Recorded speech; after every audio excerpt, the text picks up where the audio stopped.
চাচ্ছিলাম সেটা হলো কিয়ামতের মাঠে 5টা প্রশ্ন হবে, স্পেশাল 5টা প্রশ্ন, যে 5টা প্রশ্নের উত্তর না দেয়া পর্যন্ত কাউকে ছাড়া হবে না। তার মধ্যে প্রথম প্রশ্নটাই হচ্ছে তোমার জীবন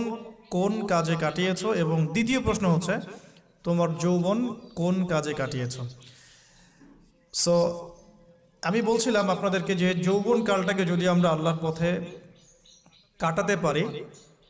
ইনশাআল্লাহ তাআলা আমাদের এই যে উদ্দেশ্যটা, যে নিজেরা দিন পালন করব,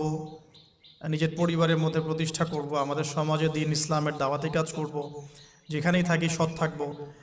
একদিন ইনশাআল্লাহ দিন আবার বিজয়ী হবে, এই যে স্বপ্নগুলো, এগুলো বাস্তবায়িত হবে ইনশাআল্লাহ তখনই যখন আমরা নিজেরা পরিবর্তিত হয়ে সমাজের জন্য ভালো কিছু বয়ে নিয়ে আসবো ইনশাআল্লাহ। তো আমি জাস্ট কয়েকটা পয়েন্ট আপনাদের সাথে একটু শেয়ার করে শেষ করে দিব যে